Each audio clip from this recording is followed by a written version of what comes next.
You're watching Republican National Convention coverage from Milwaukee. I'm Frederica Freiberg. We'll stay with NewsHour coverage, but we want to check in now with Here and Now senior political reporter Zach Schultz, who comes to us from Milwaukee. And hi, Zach.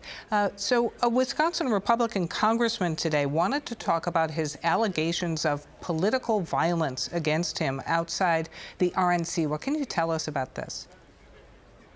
Well, this happened yesterday. It involved Congressman Derek Van Orden, who represents the 3rd, which is the La Crosse western part of the state.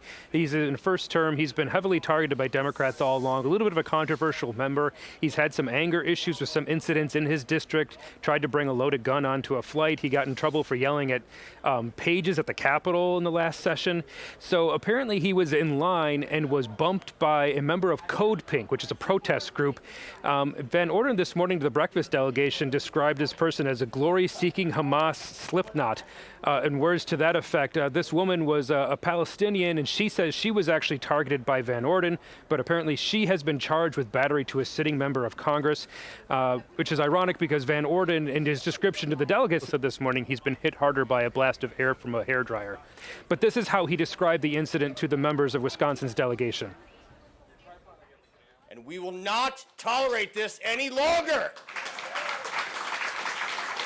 We have the same rights as these Code Pink buffoons and everybody else across the board as American citizens, don't we? Yes. Okay, I've called for anybody committing political violence to be prosecuted to the greatest extent of the law.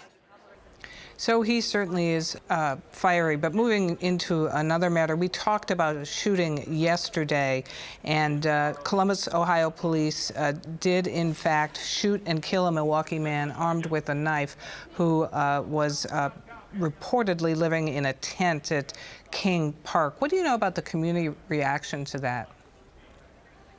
Well, there was a vigil held last night, and there was a lot of anger in the community because it was supposed to be Milwaukee police responding to issues this far outside the perimeter. And the question is, would this have been the response if it was a Milwaukee PD involved instead of an out-of-state police department?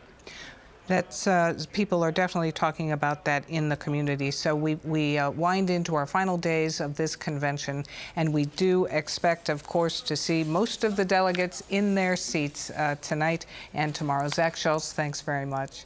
We look forward to talking with you again, same time tomorrow night. We will be here tomorrow night with latest updates from the last day of the RNC in Milwaukee.